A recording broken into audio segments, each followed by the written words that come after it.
കേരളത്തെ മുഴുവൻ വിഭജനത്തിന്റെ പാതയിലേക്ക് നയിച്ചുകൊണ്ടിരിക്കുന്ന ഒരാളെ അല്ലെങ്കിൽ വർഗീയ വിദ്വേഷം പ്രചരിപ്പിക്കുന്ന ഒരാൾക്ക് എങ്ങനെ ശ്രീനാരായണ ഗുരുദേവൻ വിഭാവനം ചെയ്ത മതസാഹോദര്യം ഉറപ്പാക്കാൻ പറ്റും? സിനിമയിലെ ഒരു വില്ലൻ കഥാപാത്രം വരുന്നത് പോലെ വെള്ളാപ്പള്ളി നടേശൻ കയറി വരുന്നു. ഈ കേരളത്തിൽ നിലനിന്നിരുന്ന മതസൗഹാർദ്ദം ഒരു ഒരു ചീട്ടുകൊട്ടാരം പോലെ തകർന്നു വീഴും. ഒരു സമുദായത്തിന് കുറേയധികം കോളേജുകളോ സ്കൂളുകളോ അനുവദിച്ചത് കൊണ്ട് മാത്രം ആ സമുദായം എങ്ങനെ രക്ഷപ്പെടും, അല്ലെങ്കിൽ അതിലൂടെ മാത്രമേ രക്ഷപ്പെടൂ എന്ന് പറയുന്നതിൽ എത്രത്തോളം ശരിയുണ്ട്? അത് ഇന്നത്തെ വലിയ കാര്യമില്ല. കാരണം വെച്ചാൽ അങ്ങനെ ഒരാളൊരു ചെറുപ്പക്കാരൻ മരിച്ചു, അദ്ദേഹത്തിന് പണം കൊടുത്തതിന് ആർക്കെതിരെ അഭിപ്രായ വ്യത്യാസം, ഒരു അഭിപ്രായ വ്യത്യാസം. പക്ഷെ ഒരു ഈഴവൻ അല്ല, അങ്ങനല്ല, തിരിഞ്ഞു നോക്കില്ല. അത് ഒരു മിസ്ഇന്റർപ്രിട്ടേഷനാണ് ഇനി പറഞ്ഞത്.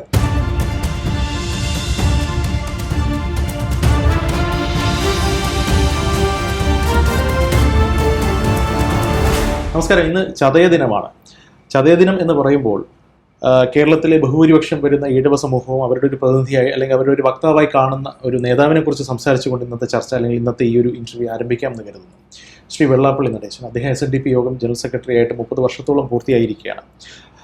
ഇന്നിപ്പോൾ ചതയ ദിനം ആഘോഷിക്കപ്പെടുന്നു. ചതയദിന ഘോഷയാത്രകൾ നാടകം നടക്കുന്നു. ഈ സാഹചര്യത്തിൽ അങ്ങിങ്ങ് കഴിഞ്ഞ കുറച്ച് ദിവസങ്ങളായി കേരളത്തെ മുഴുവൻ വിഭജനത്തിന്റെ പാതയിലേക്ക് നയിച്ചുകൊണ്ടിരിക്കുന്ന ഒരാളെ അല്ലെങ്കിൽ വർഗീയ വിദ്വേഷം പ്രചരിപ്പിക്കുന്ന ഒരാൾക്ക് എങ്ങനെ ശ്രീനാരായണ ഗുരുദേവൻ വിഭാവനം ചെയ്ത മതസാഹോദര്യം ഉറപ്പാക്കാൻ പറ്റും എന്നുള്ളൊരു ചോദ്യം സൈബർ ഇടങ്ങളിൽ ഒളിഞ്ഞും തെളിഞ്ഞും ഒക്കെ കാണുന്നുണ്ട്.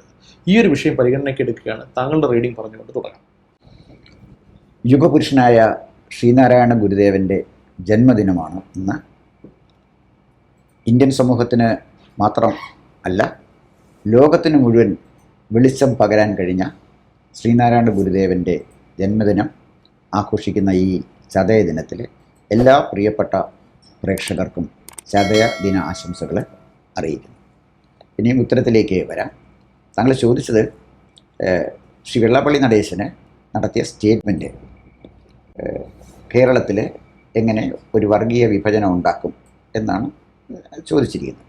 അപ്പോൾ ഈ ചോദ്യപ്പോൾ ഇത് കേട്ടപ്പോൾ എനിക്ക് തോന്നിയത്, കേരളത്തിലെല്ലാവരും ഏകോദര സഹോദരങ്ങളെ പോലെ മഹാബലി നാട് വാണിയുടെ ഒരു കാലം പോലെ ജാതിയില്ല, മതമില്ല എന്ന് പറഞ്ഞാൽ അരുവിപ്പുറത്ത് ഗുരുദേവൻ എഴുതി വെച്ച പോലെ ജാതിഭേദം, മതദ്വേഷം ഏതുമില്ലാതെ സർവരും സോദരത്വേന വാഴുന്ന മാതൃകാസ്ഥാനമാണ് കേരളം. അങ്ങനെ മാതൃകാസ്ഥാനമായിട്ട് കേരളം ഇരിക്കുകയായിരുന്നു. വളരെ ആകസ്മികമായിട്ട് സിനിമയിലെ ഒരു വില്ലൻ കഥാപാത്രം വരുന്നത് പോലെ വെള്ളാപ്പള്ളി നടേശൻ കയറി വരുന്നു.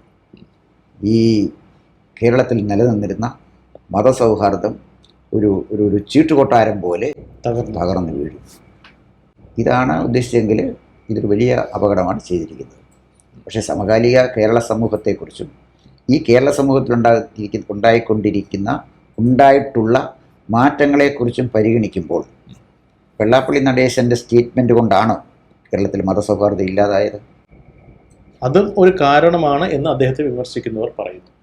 അങ്ങനെയുള്ള ഒരു വ്യക്തിക്ക് എങ്ങനെ ശ്രീനാരായണ ഗുരുദേവൻ വിഭാവനം ചെയ്ത ഒരു ജാതി ഒരു മത ഒരു ദൈവം ആ ഒരു കോൺസെപ്റ്റിന് വേണ്ടിയിട്ട് സംസാരിക്കാൻ സാധിക്കും? എങ്ങനെ ഈ പറയുന്ന ചതയദിന ഘോഷയാത്രയ്ക്ക് നേതൃത്വം നൽകാൻ സാധിക്കും എന്നുള്ളതാണ് ചോദ്യം. അത് നമ്മൾ മനസ്സിലാക്കേണ്ട ഒരു കാര്യം. ഞാൻ വെള്ളാപ്പള്ളി നടേശൻ്റെ എല്ലാ സ്റ്റേറ്റ്മെൻറ്റുകളോടും യോജിപ്പുള്ള ഒരാളല്ല ഞാൻ. അദ്ദേഹത്തിൻ്റെ ഈ പറഞ്ഞ സ്റ്റേറ്റ്മെൻറ്റ് നല്ല സ്റ്റേറ്റ്മെൻറ്റാണോ ചീത്ത സ്റ്റേറ്റ്മെൻറ്റാണോ എന്നുള്ളതിനേക്കാൾ കൂടുതൽ പ്രാധാന്യം കൊടുക്കേണ്ടത് ഇത്തരം ഒരു സ്റ്റേറ്റ്മെൻറ്റ് നടത്താൻ SNDP യോഗത്തിൻ്റെ ജനറൽ സെക്രട്ടറിയായ വെള്ളാപ്പള്ളി നടേശനെ സ്വാധീനിച്ച ഘടകങ്ങൾ ഏതാണെന്ന് നോക്കണ്ടേ? ശരി, അതോടെ നമ്മൾ പരിഗണിക്കണ്ടേ? വെള്ളാപ്പള്ളി ഒരു വസ്തുത പറഞ്ഞു. ആ വസ്തുത ചിലർക്ക് ഇഷ്ടപ്പെട്ടു, ചിലർക്ക് ഇഷ്ടപ്പെട്ടില്ല. പക്ഷേ അദ്ദേഹം പറഞ്ഞ കാര്യത്തിൽ, അദ്ദേഹം പറഞ്ഞ ആ സ്റ്റേറ്റ്മെൻറ്റിൽ ചില ഘടകങ്ങളുണ്ട്. അത് ചിലരെ വേദനിപ്പിച്ചിട്ടുണ്ട്. തീർച്ചയായിട്ടും അത് ദുഃഖകരമാണ്. ചിലർക്കത് അപമാനകരമായി തോന്നിയിട്ടുണ്ട്. അതും തീർച്ചയായിട്ടും ദുഃഖകരമാണ്. മലപ്പുറം ജില്ലയിൽ ഈഴവർക്ക് ജീവിക്കാൻ ബുദ്ധിമുട്ടാണ്. അവർക്കൊരു വിദ്യാഭ്യാസ സ്ഥാപനം അവിടെ ഇല്ല. കേരളത്തിന് പുറത്തുനിന്ന് ഒരാൾ അവിടെ വരുമ്പോൾ മറ്റേതോ സംസ്ഥാനത്താണോ എന്ന് തോന്നിപ്പോകാം എന്നൊക്കെ ഉള്ള തരത്തിലുള്ള പരാമർശങ്ങൾ, അത്തരത്തിലുള്ള കൃത്യമായി അദ്ദേഹം പറഞ്ഞ വാക്ക് ഞാൻ കോട്ട് ചെയ്ത് പറഞ്ഞതില്ല, അത്തരത്തിലുള്ള സന്ദേശമാണ് അദ്ദേഹത്തിൻ്റെ പ്രസംഗത്തിലുള്ളത്. അങ്ങനെയൊക്കെ പറയുന്നത്, അദ്ദേഹം പറയുന്നതിൽ ചില മെരിറ്റ് ഉണ്ട് എന്ന് വാദിക്കുമ്പോഴും അത് ശരിക്കും പറഞ്ഞാൽ മലപ്പുറം ജില്ലയെ ഒറ്റപ്പെടുത്തുന്നത് പോലെ അല്ലെങ്കിൽ കുറ്റപ്പെടുത്തുന്നത് പോലെയാണ് എന്നൊരാൾക്ക് കരുതിയാൽ തെറ്റു പറയാൻ സാധിക്കും? അല്ല, അത് തെറ്റു പറയാൻ സാധിക്കില്ല. ഒരിക്കലും തെറ്റു പറയാൻ സാധിക്കില്ല.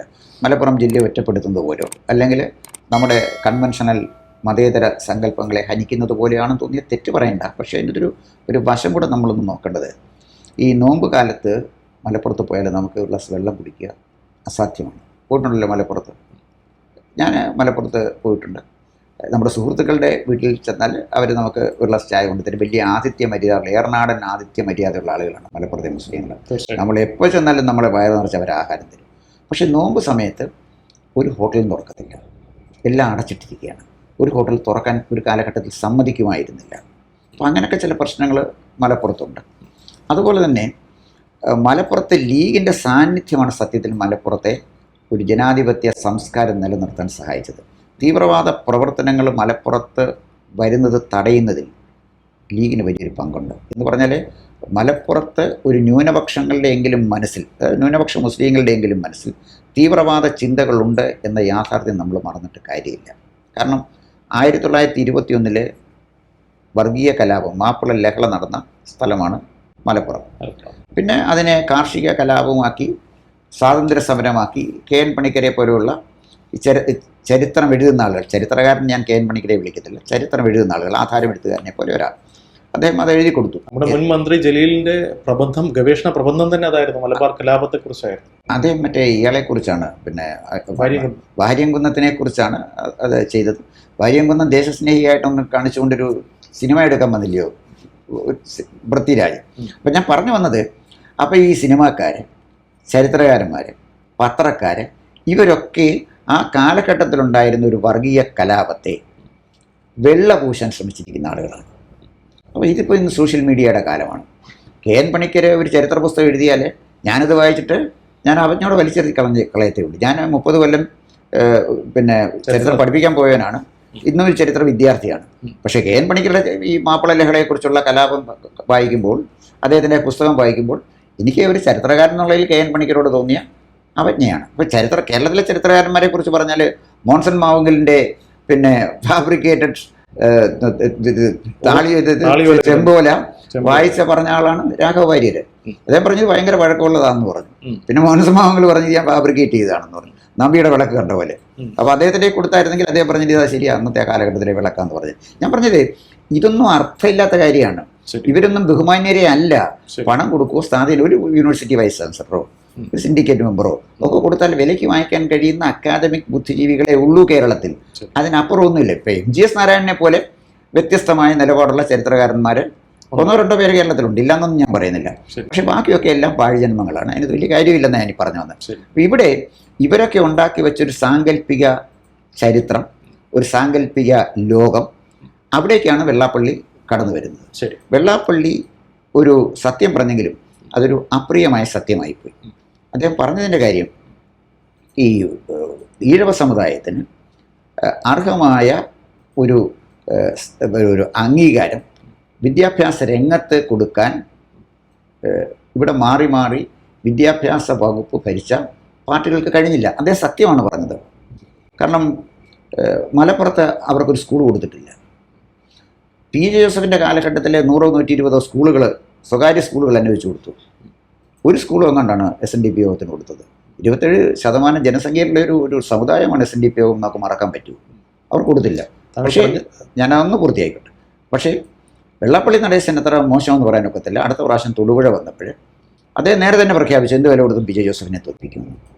PJ ജോസഫിനെ തോൽപ്പിച്ചവിടെ ഇവരോട് പറഞ്ഞു, നിങ്ങൾ ഈ PJ ജോസഫ് നോട്ട് ചെയ്യുന്നത് ഇരിക്കുന്ന കമ്പ് മുറിക്കുന്നതിന് തുല്യമാണെന്ന്. ദയനീയമായിട്ട് PJ ജോസഫോട് പരാജയപ്പെട്ടു. ഞാൻ പറഞ്ഞു വന്നത്, ഇത്തരം കാര്യങ്ങളിലേക്കൊക്കെ പോയത് ഒരു സമുദായത്തിന് അർഹമായ ആനുകൂല്യങ്ങൾ നിഷേധിക്കപ്പെടില്ലേ, അതൊന്നും നമ്മൾ ആലോചിക്കട്ടെ. മനസ്സിലായി. താങ്കൾ പറയുന്നത് അംഗീകരിച്ചുകൊണ്ട് തന്നെ ചോദിക്കട്ടെ, ഒരു സമുദായത്തിന് കുറേയധികം കോളേജുകളോ സ്കൂളുകളോ അനുവദിച്ചത് കൊണ്ട് മാത്രം ആ സമുദായം എങ്ങനെ രക്ഷപ്പെടും, അല്ലെങ്കിൽ അതിലൂടെ മാത്രമേ രക്ഷപ്പെടൂ എന്ന് പറയുന്നതിൽ എത്രത്തോളം ശരിയുണ്ട്? ഇനി ഈ പറയുന്ന SNDPക്ക് മലപ്പുറത്ത് ഈ പ്രത്യേക അവർ അർഹിക്കുന്ന എന്താ പറയുക നമ്പർ ഓഫ് സ്കൂൾസോ കോളേജസോ അനുവദിച്ചില്ല എന്ന് പറയുമ്പോഴും ഇങ്ങ് തെക്കൻ തിരുവിതാംകൂറിലൊട്ടും തെക്കൻ ജില്ലകളിലോട്ടും വന്നു കഴിഞ്ഞാൽ ധാരാളം സ്കൂളുകളുണ്ട്. അവിടെയൊക്കെ ഈ പറയുന്നത് പോലെ ഈഴവരെ മുന്നോട്ട് കൊണ്ടുപോകാൻ വെള്ളാപ്പള്ളി നടേശൻ എന്ത് ചെയ്തു, എത്ര ഈഴവർക്ക് അവിടെ ജോലി കിട്ടി എന്നുള്ള ചോദ്യങ്ങളൊക്കെ പലരും ചോദിച്ച് കാണുന്നുണ്ട്. അതേക്കുറിച്ച് താങ്കളുടെ അഭിപ്രായം? അല്ല, കേരളത്തിലെ വിദ്യാഭ്യാസ രംഗത്ത് മന്നത്ത് പത്മനാഭനും അതുപോലെ തന്നെ R ശങ്കറും രണ്ടുപേരുമാണ് ഹിന്ദു നേതാക്കന്മാരിൽ വിദ്യാഭ്യാസത്തിന് പ്രാധാന്യം കൊടുത്ത ആളുകൾ. മന്നത്ത് പത്മനാഭനെ ഈ സ്കൂളുകളും കോളേജുകളും ഒക്കെ ഉണ്ടാക്കുമ്പോൾ അദ്ദേഹം മാതൃകയാക്കിയത് ക്രിസ്ത്യൻ മിഷണറിമാരെയാണ്. കേരളത്തിലെ ഏറ്റവും ഉദാത്തമായ മാതൃക വിദ്യാഭ്യാസ രംഗത്ത് ക്രിസ്ത്യൻ മിഷണറിമാരുടെയാണ്. ആശുപത്രികളുടെ രംഗത്തും അങ്ങനെയാണ്. അവർ വളരെ കമ്മിറ്റഡ് ആണ്. ക്രിസ്ത്യൻ മിഷണറിമാർ സ്കൂളുകളൊക്കെ സ്ഥാപിച്ചില്ലായിരുന്നെങ്കിൽ വിദ്യാഭ്യാസ രംഗത്ത് നമുക്ക് ഇത്ര വലിയൊരു നേട്ടം കേരളത്തിൽ ഉണ്ടാക്കാൻ കഴിയില്ലായിരുന്നുള്ളത് ലളിതമായ സത്യമാണ്. അത് നിഷേധിച്ചിട്ട് കാര്യമില്ല. അപ്പം ആ മാതൃകയിലാണ് NSS കോളേജുകൾ വന്നത്. ഏകണ്ട ആ മാതൃകയിലൊക്കെ തന്നെയാണ് ആർഷങ്കൻ്റെ കാലഘട്ടത്തിൽ കോളേജുകൾ വന്നത്. ഇപ്പോൾ ഉദാഹരണത്തിന് ഞാൻ പറയാം, കൊല്ലം SN കോളേജിലെ വളരെ പ്രഗത്ഭരായ ഡിപ്പാർട്ട്മെൻറ്റ് തലവന്മാരും അധ്യാപകരും ഒക്കെ ഈഴവ സമുദായത്തിൽ പെടാത്ത ആളുകളായിരുന്നു. ബ്രാഹ്മണന്മാരും നായന്മാരും ക്രിസ്ത്യാനികളും ഒക്കെ അവിടെ അവരുടെ അക്കാഡമിക് മെറിറ്റ് മാത്രമാണ് ആർശങ്കർ നോക്കിയത്. അതുകൊണ്ടാണ് ഇന്നും കേരളത്തിലെ ഏറ്റവും മികച്ച കലാലയങ്ങളിലൊന്നായിട്ട് SN കോളേജ്, കൊല്ലം SN കോളേജ് നിൽക്കുന്നത്. ഞാൻ പറഞ്ഞത് അവരൊക്കെ ചെയ്ത സേവനത്തിൻ്റെ ഫലമായി ഇപ്പോൾ SN കോളേജുകളിൽ ഈഴവർ മാത്രമല്ലല്ലോ പഠിച്ചത്, എല്ലാ സമുദായത്തിലും പെട്ട ആളുകൾ പഠിച്ചില്ലേ. NSS കോളേജിൽ പിന്നെ നായരാന്ന് മാത്രമാണ് പഠിച്ചത്. ഞാൻ പഠിച്ച മുഴുവൻ ക്രിസ്ത്യൻ സ്കൂൾ കോളേജുകളിലാണ്. പത്തനംതിട്ട കാതലിക്കൽ കോളേജിലാണ് ഞാൻ പഠിച്ചത്. ഫിലിക്സിനോസ് തിരുമേനി ആ കോളേജ് വെച്ചുകൊണ്ട് എനിക്ക് പെട്ടെന്ന് നല്ല വിദ്യാഭ്യാസം കിട്ടി, അല്ലെങ്കിൽ ദൂരെ പോയി പഠിക്കേണ്ടി വന്നേനെ. അപ്പം ഞാൻ പറഞ്ഞത് വിദ്യാഭ്യാസ സ്ഥാപനങ്ങളുടെ സമൂഹത്തെ മാറ്റിയെടുക്കാൻ ഇവരൊക്കെ ശ്രമിച്ചിട്ടുണ്ട്. അപ്പോൾ വിദ്യാഭ്യാസ സ്ഥാപനങ്ങൾ അർഹിക്കുന്ന അത് കൊടുത്തില്ല എന്നുള്ളൊരു പരാതിയെ നമ്മൾ അങ്ങനെ തള്ളിക്കളയുന്നത് ശരിയല്ലെന്നാണ് ഞാൻ ഇവിടെ ചോദ്യം. സമുദായത്തെ ഉദ്ധരിക്കാൻ വേണ്ടിയിട്ട് ഈ സ്കൂളുകളിലൂടെ SNDP യോഗം അല്ലെങ്കിൽ അതിൻ്റെ തലപ്പത്തിരിക്കുന്ന ആൾക്ക് കഴിഞ്ഞ 30 വർഷമായി ശ്രീ വെള്ളാപ്പള്ളി നടേശൻ ആസ്ഥാനത്ത് തുടരുന്നത് കൊണ്ട് സ്വാഭാവികമായും അദ്ദേഹം ഉത്തരം പറയാൻ ബാധ്യസ്ഥനാണ്. അവിടെയാണ് ചോദ്യം വരുന്നത്. കഴിഞ്ഞ 30 വർഷമായിട്ട് SNDP സ്ഥാപനങ്ങളിലൂടെ എത്ര ഈഴവരെ ഉദ്ധരിക്കാൻ അദ്ദേഹത്തിന് സാധിച്ചു എന്നുള്ളതാണ് ചോദ്യം. അല്ലേ, ജോലി നൽകുന്നതിലൂടെ. തീർച്ചയായും ഇപ്പോൾ SNDPയുടെ സ്കൂളുകൾ വന്നു. എയ്ഡഡ് സ്കൂളാണെങ്കിൽ അവിടെ കുറേ അധ്യാപകർക്ക് ജോലി കിട്ടില്ലേ. പിന്നെ എയ്ഡഡ് കോളേജുകളിൽ അവിടെ അധ്യാപകർക്ക് ജോലി കിട്ടില്ലേ. പിന്നെ ഒരു ചെറിയ ഉദാഹരണം പറയാം. അദ്ദേഹത്തിൻ്റെ ആ ടീമിൽ ഒറ്റ വർഷം കൊണ്ട് 11 അൺഎയ്ഡഡ് കോളേജുകളാണ് തുറന്നത്. 11 അൺഎയ്ഡഡ് കോളേജുകൾ തുറന്നപ്പോൾ ഉള്ള കാര്യം, നല്ല അൺഎയ്ഡഡ് കോളേജിൽ നല്ല വിദ്യാഭ്യാസം കൊടുക്കാനൊക്കെ അഭ്യസ്തവിദ്യരായ ഈഴവ സമുദായം അടക്കമുള്ള ആളുകൾക്ക് തൊഴിൽ കൊടുക്കാൻ പറ്റും. അങ്ങനെ ചെയ്തിട്ടുണ്ട്. അങ്ങനെ ചെയ്യാം. അപ്പോൾ വിദ്യാഭ്യാസ സ്ഥാപനം ഏതൊരു സമൂഹത്തിൻ്റെയും പുരോഗതിക്കും ഉത്കർഷയ്ക്കും അനിവാര്യമായ കാര്യമാണ്. അപ്പം വെള്ളാപ്പള്ളി നടേശന് ആ രംഗത്ത്, വിദ്യാഭ്യാസ രംഗത്ത് അദ്ദേഹത്തിനെ വിമർശിക്കുന്നവർ ധാരാളമുണ്ട്. പലപ്പോഴും ഞാൻ അദ്ദേഹത്തിനെ ന്യായീകരിച്ച് സംസാരിക്കുമ്പോൾ ഈഴവ സമുദായത്തിൽപ്പെട്ട ചില ആളുകൾ വളരെ രൂക്ഷമായിട്ട് എന്നോട് പ്രതികരിച്ചിട്ടുണ്ട്. വെള്ളാപ്പള്ളിയെ കുറിച്ച് നല്ലത് പറയുമ്പോൾ ഈഴവർക്ക് ഇഷ്ടമല്ല എന്നാണോ? അല്ല, ഈഴവർക്ക് ഇഷ്ടമല്ല. ഈഴവ സമുദായത്തിൽ അത്തരം നിലപാട് ഞാൻ സ്വീകരിച്ചതിനെ എതിർത്ത് സംസാരിക്കുന്ന ആളുകളുണ്ടെന്നാണ് ഞാൻ പറഞ്ഞത്. അപ്പോൾ ഈഴവ സമുദായം ഒരു കാര്യം മനസ്സിലാക്കണം. ഈഴവ സമുദായം ഈ നായർ സമുദായത്തിനെ പോലെ വളരെ കലഹപ്രിയരാണ്. നായർ അങ്ങനെയാണ്.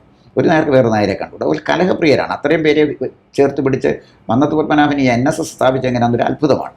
അപ്പം ഇവിടെ ഈ വളരെ മിലിറ്റൻസി ഉള്ളൊരു സമുദായമാണ്. അങ്ങനെ ഒരു നേതാവിനെ അവർ അംഗീകരിക്കില്ല. അതാണ് ഈഴവ സമുദായത്തിൻ്റെ പ്രത്യേകത.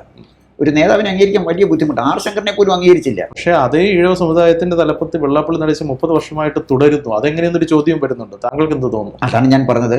ഒരു ലീഡർഷിപ്പ് ക്വാളിറ്റി ഇല്ലാത്ത ഒരാൾക്ക് 30 വർഷമായിട്ട് SNDPയുടെ നേതൃത്വത്തിൽ തുടരാൻ കഴിയും. പിന്നെ രണ്ടാമത്തെ കാര്യം പറയും. താങ്കളിപ്പോൾ ചോദിച്ചത് മലപ്പുറത്തെക്കുറിച്ച് അദ്ദേഹം നടത്തിയ സ്റ്റേറ്റ്മെൻറ്റ്. മലപ്പുറത്തെക്കുറിച്ച് അദ്ദേഹം നടത്തിയ സ്റ്റേറ്റ്മെൻറ്റിനെ എതിർക്കുന്നത് ആരാണ്? ഒന്ന് കോൺഗ്രസ് അല്ലേ എതിർക്കുന്നത്. മലപ്പുറത്ത് മലപ്പുറത്ത് പിന്നെ വെള്ളാപ്പള്ളി നടേശൻ മലപ്പുറത്തെക്കുറിച്ച് നടത്തിയ സ്റ്റേറ്റ്മെൻറ്റ് ശരിയല്ല എന്ന് NSSന്റെ നേതാക്കന്മാരും പറഞ്ഞിട്ടില്ല. ഏതെങ്കിലും ക്രൈസ്തവ മതമേലധ്യക്ഷന്മാർ പറഞ്ഞൊരു സ്റ്റേറ്റ്മെൻറ്റ് ഞാൻ കണ്ടിട്ടില്ല, എൻ്റെ ശ്രദ്ധയിൽപ്പെട്ടിട്ടില്ല. വേറെ ഏതെങ്കിലും ഒരു സമുദായ സംഘടനയുടെ നേതാവും ഇത് പറഞ്ഞായിട്ട് ഒരു എതിർപ്പ് പറഞ്ഞായിട്ട് കണ്ടു. അപ്പോൾ എതിർപ്പ് വന്ന പൊളിറ്റിക്കലാണെന്നാണ് ഞാൻ ഈ പറഞ്ഞത്. അത് പൊതുസമൂഹത്തിൽ നിന്ന് അത് വരികയായിരുന്നെങ്കിൽ നമുക്ക് ഒത്തിരി സാംസ്കാരിക നായകന്മാരൊക്കെ ഇല്ലയോ, അവരൊക്കെ കുറേ കാലമായി നിർജീവാവസ്ഥയിലാണെങ്കിൽ പോലും ആരും ഒന്നും പറഞ്ഞു കേട്ടിട്ടില്ല എന്നാണ് ഞാൻ ഈ പറഞ്ഞത്. വെള്ളാപ്പള്ളിയുടെ സ്റ്റേറ്റ്മെൻറ്റിന് എതിരായിട്ട് വന്നത് പൊളിറ്റിക്കൽ സ്റ്റേറ്റ്മെൻറ്റാണ്. വെള്ളാപ്പള്ളി 30 വർഷം പൂർത്തിയാക്കിയ അതുമായി ബന്ധപ്പെട്ട് അദ്ദേഹത്തെ അനുമോദിക്കാനുള്ള ചടങ്ങിൽ വന്ന് പ്രസംഗിച്ചത് കേരളത്തിലെ മുഖ്യമന്ത്രിയല്ലേ, രാഷ്ട്രീയമാണത്. കഴിഞ്ഞ ദിവസം കൊല്ലത്ത് അദ്ദേഹത്തിൻ്റെ ഒരു സ്വീകരണ ചടങ്ങുണ്ടായിരുന്നു. അതിൽ വന്ന് KN ബാലഗോപാൽ നമ്മുടെ ധനമന്ത്രി പറഞ്ഞത്, നിങ്ങൾക്ക് വെള്ളാപ്പള്ളിയെ എതിർക്കാം, പക്ഷേ വെള്ളാപ്പള്ളിയെ അവഗണിക്കാൻ കഴിയില്ല. അതാണ് ഞാൻ പറഞ്ഞത്. അപ്പം വെള്ളാപ്പള്ളിയെ അവഗണിക്കാൻ കഴിയാതെ എന്താണ് പോയത്? വെള്ളാപ്പള്ളി സ്വീകരിക്കുന്ന നിലപാടുകൾ കൊണ്ടാണ്. അതാണ് ഞാൻ പറഞ്ഞത്. വെള്ളാപ്പള്ളിയെ അവഗണിക്കാൻ പറ്റുന്ന ഒരാളല്ല എന്ന് KN ബാലഗോപാൽ പറഞ്ഞതിൻ്റെ കാരണം വെള്ളാപ്പള്ളിയെ അവഗണിക്കാൻ കഴിയാത്തത് അദ്ദേഹത്തിൻ്റെ ധനം കൊണ്ടാണ്, അല്ല അദ്ദേഹത്തിൻ്റെ കായികശേഷി കൊണ്ടാണ്, അതുമല്ല അദ്ദേഹത്തിൻ്റെ നിലപാടുകൊണ്ടാണ്. ഈ നിലപാടുകളിലേക്ക് വരുമ്പോൾ നമ്മൾ ഇത്രയും നേരം പറഞ്ഞുകൊണ്ടിരുന്ന പൊളിറ്റിക്സ് ആണ്. നമുക്ക് പൊളിറ്റിക്സ് മാറ്റി വെച്ചിട്ട് ഒരു സോഷ്യൽ സിനാരിയിലോട്ട് വരാം. കാലം കുറച്ച് പിന്നിലേക്ക് സഞ്ചരിക്കുന്നു. ശ്രീ ഉമ്മൻചാണ്ടി കേരള മുഖ്യമന്ത്രി ആയിരുന്ന കാലത്ത് കൊച്ചിയിൽ ഒരു ചെറുപ്പക്കാരൻ മാൻഹോൾ വീണ് അപകടത്തിൽപ്പെടുന്നു. അദ്ദേഹത്തെ രക്ഷിക്കാനുള്ള ശ്രമങ്ങളൊക്കെ നടക്കുന്ന ആ ഒരു ചൂടേറിയ ചർച്ചകൾ നടന്നുകൊണ്ടിരിക്കുന്ന ആ ഒരു സമയത്ത് തന്നെ ശ്രീ വെള്ളാപ്പള്ളി നടേശൻ ഒരു വിവാദമായൊരു പ്രസ്താവന നടത്തി. അവിടെ ഒരു മുസ്ലിമാണ് കുഴിയിൽ വീണത് എന്നുള്ളത് കൊണ്ട് ഇവിടെ രക്ഷിക്കാൻ ആൾക്കാരുണ്ട്, ഒരു ഈഴവനായിരുന്നു എന്നുണ്ടെങ്കിൽ ഒരു പട്ടിയും തിരിഞ്ഞു നോക്കില്ല എന്നുള്ളൊരു വിവാദമായൊരു സ്റ്റേറ്റ്മെൻറ്റ് അദ്ദേഹം നടത്തി. എന്തായിരുന്നു അതിൻ്റെ സാഹചര്യം? കേരളത്തിലെ ഈഴവരെല്ലാം അത്രയധികം പ്രതിസന്ധി നേരിടുന്ന ഒരു ഘട്ടത്തിലാണോ? അല്ല എന്ന് വിശ്വസിക്കുന്നവർ ബഹുഭൂരിപക്ഷമുണ്ട്. അവർ വെള്ളാപ്പള്ളി നടേശനെ അന്ന് വിമർശിക്കുന്നു, ഇന്ന് വിമർശിക്കുന്നു. താങ്കൾക്ക് എന്ത് തോന്നുന്നു? അത് ഇന്നത്തെ വലിയ കാര്യമില്ല. കാരണം വെച്ചാൽ അങ്ങനെ ഒരാളൊരു ചെറുപ്പക്കാരൻ മരിച്ചു, അദ്ദേഹത്തിന് പണം കൊടുത്തതിന് ആർക്കെതിരെ അഭിപ്രായ വ്യത്യാസം? ഒരു അഭിപ്രായ വ്യത്യാസം. പക്ഷെ ഒരു ഈഴവൻ അല്ല, അങ്ങനല്ല, തിരിഞ്ഞു നോക്കില്ല. അത് ഒരു മിസ്ഇൻ്റർപ്രിട്ടേഷനാണ് ഇനി പറഞ്ഞത്. അവിടെ വന്നപ്പോൾ അതിന് തൊട്ട് മുമ്പ് നടന്ന ഇതുപോലെ തന്നെ ഒരു അപകട മരണമുണ്ട്. ആ അപകട മരണത്തിൽ എനിക്ക് അയാളുടെ ജാതി അറിയത്തില്ല. ഇപ്പോൾ എല്ലാം ജാതി അറിഞ്ഞെങ്കിലേ പറയാൻ പറ്റത്തുള്ളൂ. ഏതോ ഒരു യുവാവ് മരിച്ചുപോയി. അദ്ദേഹത്തിൻ്റെ 2 ലക്ഷം രൂപയാണ് നഷ്ടപരിഹാരം കൊടുത്തത്. മാൻഹോളിൽ ഒരാൾ വീണ് കഴിഞ്ഞപ്പോൾ അയാൾക്ക് 10 ലക്ഷം രൂപയും കൊടുത്തു. അതിൽ ആദ്യം മരിച്ച ആൾ പിന്നെ ഒരുപക്ഷെ ഈഴവനാണോ ഹിന്ദുവാണ് എന്നാണ് അയാളുടെ പേരിൽ നിന്ന് മനസ്സിലാക്കാൻ പറ്റുന്നത്. ഒരു നോൺ മുസ്ലിം അയാൾ മരിച്ചപ്പോഴാണ് 2 ലക്ഷം കൊടുത്തത്. മാൻഹോളി വീണപ്പോൾ 10 ലക്ഷം രൂപ കൊടുത്തു.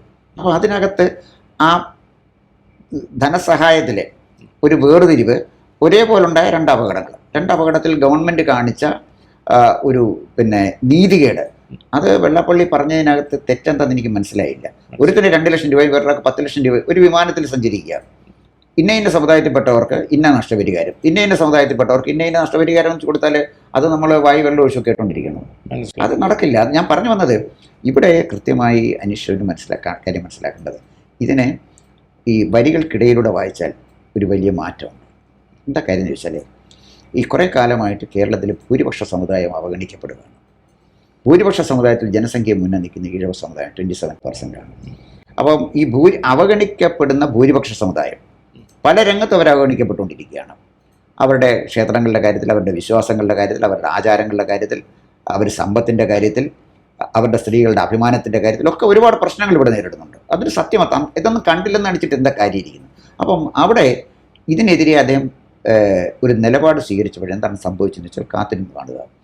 വെള്ളാപ്പള്ളി നടേശൻ ഈഴവ സമുദായത്തിലെ SNDP യോഗത്തിൻ്റെ നേതൃത്വത്തിൽ നിന്ന് കുറച്ചുകൂടി എലിവേറ്റ് ചെയ്യപ്പെട്ടു, ഉയർന്ന് ഒരു ഹൈന്ദവ നേതാവായിട്ട്, ഒരു ഹിന്ദു നേതാവായിട്ട് അദ്ദേഹം മാറുകയാണ്. എല്ലാ ഹിന്ദുക്കളും വെള്ളാപ്പള്ളി നടേശനെ എല്ലാ ഹിന്ദുക്കളെന്ന് പറഞ്ഞാൽ മുഴുവൻ ഹിന്ദുക്കളും അംഗീകരിക്കുന്നുള്ളതല്ല, ഭൂരിപക്ഷം ആളുകളും അല്ലെങ്കിൽ ഭൂരിപക്ഷ സമുദായങ്ങളിൽ ഹിന്ദുക്കൾ വെള്ളാപ്പള്ളി നടേശനിൽ അവരുടെ രക്ഷകനെയോ നേതാവിനെയോ കാണത്തക്ക വിധത്തിൽ വെള്ളാപ്പള്ളി വളർന്നു എന്ന വസ്തുത നമ്മൾ മറക്കാൻ പാടില്ല. ഇത് പറയുമ്പോഴും ഒരു കാര്യം തിരിച്ചു പറയേണ്ടത്, അല്ലെങ്കിൽ അദ്ദേഹത്തെ വിമർശിക്കുന്നവർ പറയുന്നത്, വെള്ളാപ്പള്ളി പറഞ്ഞു കഴിഞ്ഞാൽ ഈഴവന്മാർ പോലും കേൾക്കത്തില്ല, പിന്നെ എങ്ങനെ ഹിന്ദുക്കൾ മൊത്തത്തിൽ അദ്ദേഹത്തെ അനുസരിക്കും അല്ലെങ്കിൽ അദ്ദേഹത്തിന് വശപ്പെടും എന്നുള്ളതാണ് ചോദ്യം. വെള്ളാപ്പള്ളി ആർക്കെങ്കിലും വോട്ട് ചെയ്യണമെന്ന് പറഞ്ഞാൽ വോട്ട് ചെയ്യില്ല, ഈഴവർ വോട്ട് ചെയ്യത്തില്ല. സുമാരൻ നായർ പറഞ്ഞാൽ നായർ വോട്ട് ചെയ്യത്തില്ലല്ലോ. അത് ഞാൻ പറഞ്ഞിട്ടുള്ള പല പ്രാവശ്യം പറഞ്ഞിട്ടുള്ളതാണ്. സുമാരൻ നായർ ഒരാളെ സപ്പോർട്ട് ചെയ്തോ അവൻ്റെ കാര്യം കട്ടപ്പോയി, പിന്നെ നായർ വോട്ട് ചെയ്തില്ല. വെള്ളാപ്പള്ളി തന്നെ അതിനകത്ത് കൃത്യമായിട്ട് അദ്ദേഹം പറഞ്ഞിട്ടുണ്ടല്ലോ. അദ്ദേഹം പറഞ്ഞിട്ടുണ്ട്, ഞാൻ പറഞ്ഞ ഈഴവ സമുദായത്തിൽ അങ്ങനെ വോട്ട് ചെയ്യില്ല. വോട്ടിൻ്റെ കാര്യത്തിലാണ് അദ്ദേഹത്തിൻ്റെ ഈ സ്റ്റേറ്റ്മെൻറ്റിൻ്റെ പ്രാധാന്യം വരുന്നത്. കാരണം ഹിന്ദുക്കൾക്ക് ആർക്ക് വോട്ട് ചെയ്യണമെന്നൊക്കെ ഹിന്ദുക്കൾക്കറിയാം, ഈഴവർക്കും അറിയാം, നായർക്കും അറിയാം. അവരനുസരിച്ച് വോട്ട് ചെയ്യും. അതല്ല ഞാൻ പറഞ്ഞത്. ഇന്നത്തെ ഈ സാമൂഹ്യ രാഷ്ട്രീയ സ്ഥിതിയിൽ വെള്ളാപ്പള്ളിയുടെ സ്റ്റേറ്റ്മെൻറ്റിലൂടെ അദ്ദേഹം ഒരു ഹൈന്ദവ നേതാവായി മാറി എന്നുള്ളതാണ്. ഒരു സ്റ്റെപ്പ് കൂടെ മുന്നേ വെച്ചിട്ട് കഴിഞ്ഞ കുറച്ചു കാലം മുമ്പ് അദ്ദേഹം പറഞ്ഞു, നായാടി മുതൽ നസ്രാണി വരെ നമ്പൂതിരി വരെ അല്ല, അത് മാറ്റി. അത് മാറ്റിയിട്ട് മൈസൂരിൽ വെച്ച് ഒരു പ്രഖ്യാപനം അദ്ദേഹം നടത്തി. SNDPയുടെ നേതൃത്വ പരിശീലന ക്യാമ്പിൽ വെച്ച് അദ്ദേഹം പറഞ്ഞു, നായാടി മുതൽ നസ്രാണി വരെ ഒന്നിച്ച്, അപ്പോൾ ക്രിസ്ത്യൻ ആളുകളെ കൂടെ ചേർത്ത് നിർത്തണം എന്നാണ് അദ്ദേഹം പറഞ്ഞത്. അപ്പോൾ ഞാൻ പറഞ്ഞു വന്നത്, ഇതൊരു കമ്മ്യൂണൽ പോളറൈസേഷനിലേക്ക് പോവുകയാണ്. വോട്ട് ആർക്ക് കൊടുക്കുകയോ കൊടുക്കാതിരിക്കുക എന്നുള്ള രണ്ടാമത്തെ കാര്യമാണ്. പക്ഷേ കേരളത്തിലെ വളർന്നു വരുന്ന ഒരു ഭീകരവാദത്തിനെതിരെ നടക്കുന്ന ഒരു മൂവ്മെൻറ്റിന് നേതൃത്വം കൊടുക്കുന്ന ഒരു നേതാവ് എന്ന നിലയിൽ ഇനി ഇങ്ങനെ പോയാൽ നമ്മുടെ രാഷ്ട്രീയക്കാർ ഇങ്ങനെയുള്ള പരിപാടികളുമായിട്ടാണ് പോകുന്നത് എങ്കിൽ ഒരു പക്ഷേ ഒരു ഹിന്ദു ക്രിസ്ത്യൻ നേതാവായിട്ടും വെള്ളാപ്പള്ളി നടേശൻ വന്നാൽ നമ്മൾ അത്ഭുതപ്പെടേണ്ട. കാരണം അങ്ങനെയാണ് ഈ പോളറൈസേഷൻ നടക്കുന്നത്. ആരും ബോധപൂർവം ചെയ്യുന്നല്ല. ഈ പോളറൈസേഷൻ ഉണ്ടാക്കുന്ന ഒരു എഫക്റ്റാണ് ഞാൻ ഈ പറഞ്ഞു വന്നത്. മനസ്സിലായി. അപ്പോൾ താങ്കളുടെ വാക്കുകളുടെ ഒരു രത്നചുരുക്കം പറഞ്ഞ് അവസാനിപ്പിക്കാം. അതായത് വെള്ളാപ്പള്ളി നടേശൻ പറയുന്നു, കേരളത്തിൽ ജീവിച്ചു പോകണമെങ്കിൽ മുസ്ലിം ആയാൽ മാത്രമേ പറ്റത്തുള്ളൂ, ഈഴവനാണെങ്കിൽ കട്ടപ്പുക. ആ ഒരു വാദത്തെ താങ്കൾ ശരിവെക്കുന്നു, ശരിയാണോ? അല്ല, അങ്ങനെ അദ്ദേഹം സത്യത്തിന് വെള്ളാപ്പള്ളി നടേശൻ അങ്ങനെ അല്ല പറഞ്ഞതായിട്ടാണ് എനിക്ക് തോന്നുന്നത്. ശരി. അല്ലേ, ഇത് ഈഴവന് താമസിക്കാൻ പറ്റത്തില്ല, മുസ്ലിം ആയാലേ താമസിക്കാൻ പറ്റുള്ളൂ.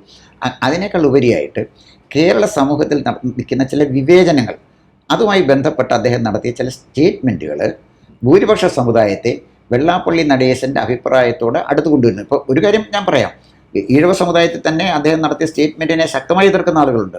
പല ആളുകളും എന്നോട് എതിർപ്പ് പറഞ്ഞിട്ടുണ്ട്. അതിനകത്ത് അവരെ കുറ്റം പറഞ്ഞിട്ട് കാര്യമില്ല. കാരണം ശ്രീനാരായണ ഗുരുദേവൻ്റെ ദർശനങ്ങൾ സ്വാധീനിച്ചിരിക്കുന്ന ഒരു സമൂഹമാണ് അവർ. അപ്പോൾ അവരങ്ങനെ പറയട്ടെ. പക്ഷേ വെള്ളാപ്പള്ളി നടേശൻ എന്ന് പറയുന്ന നേതാവിനെ കേരളത്തിലെ മുഖ്യമന്ത്രിയും ധനമന്ത്രിയും അതുപോലെ തന്നെ കോൺഗ്രസ് നേതാക്കന്മാരടക്കം, ഇവിടെ പ്രേമേന്ദ്രൻ അദ്ദേഹത്തിനെ സ്വീകരിക്കാൻ വന്നായിരുന്നല്ലോ. അപ്പോൾ ഞാൻ പറഞ്ഞു വന്നതിൻ്റെ അർത്ഥം, വെള്ളാപ്പള്ളിയെ സ്വീകരിക്കാൻ വന്നതിൻ്റെ കാരണം എന്തുകൊണ്ട്, അത് നോക്കുമ്പോഴാണ് വെള്ളാപ്പള്ളിയുടെ നിലപാടാണ് അവരെ അതിന് പ്രേരിപ്പിക്കുന്നത്. വെള്ളാപ്പള്ളിയെ എതിർത്താൽ വോട്ട് നഷ്ടപ്പെടും, ഈഴവരുടെ വോട്ടല്ല, വോട്ട് നഷ്ടപ്പെടും, ടോട്ടൽ ഹിന്ദു വോട്ട് നഷ്ടപ്പെടാൻ വഴിതെളിക്കും എന്ന സംശയമാണ് അവരെ അതിന് പ്രേരിപ്പിക്കുന്നത്. വെള്ളാപ്പള്ളി ഒരു സാഹചര്യത്തിൻ്റെ സൃഷ്ടിയാണ്. ഈ സാഹചര്യം ഇവിടെ സൃഷ്ടിച്ചത് ഇവിടുത്തെ പൊളിറ്റിക്കൽ പാർട്ടിയാണ്. അവരുടെ പ്രവർത്തനത്തിലെയും അവരുടെ മനസ്സിലെ വർഗീയതയുമാണ് വെള്ളാപ്പള്ളി നടേശൻ എന്ന് പറയുന്ന ഒരു നേതാവിനെ സൃഷ്ടിച്ചത്. ആ സൃഷ്ടിയുടെ ഭാഗമാണ് നമ്മളിന്ന് കാണുന്നത്. അത് വെള്ളാപ്പള്ളിയെ മാത്രമായിട്ടെടുത്ത് കണ്ടിട്ട് കാര്യമില്ല. കേരളത്തിൽ നിന്ന് വന്നിരിക്കുന്ന വർഗീയ ധ്രുവീകരണവും ആ വർഗീയ ധ്രുവീകരണത്തിന് വഴിതെളിച്ച രാഷ്ട്രീയ സാമ്പത്തികമായ കാര്യങ്ങളെക്കുറിച്ചും ഗൗരവമായൊരു പഠനം നടത്തി നമ്മുടെ രാജ്യത്ത്, നമ്മുടെ സമൂഹത്തിൽ ഒരു മതേതരത്വ സങ്കല്പം കൊണ്ടുവരാനും, ശ്രീനാരായണ ഗുരുദേവൻ പറഞ്ഞതുപോലെ തന്നെ ഒരു ജാതി, ഒരു മതം, ഒരു ദൈവം, മനുഷ്യനെന്ന് ചിന്തിക്കാൻ ഈ സമൂഹത്തെ പ്രേരിപ്പിക്കാനോ, അല്ലെങ്കിൽ ഞാൻ ആദ്യം സൂചിപ്പിച്ച പോലെ സോദരത്തേന എല്ലാവരും വാഴുന്ന ഒരു നാടായിട്ട് കേരളത്തിനെ മാറ്റാനോ ഉള്ള ഉത്തരവാദിത്വം ആദ്യമുള്ളത് നമ്മുടെ രാഷ്ട്രീയ നേതൃത്വത്തിനാണ്.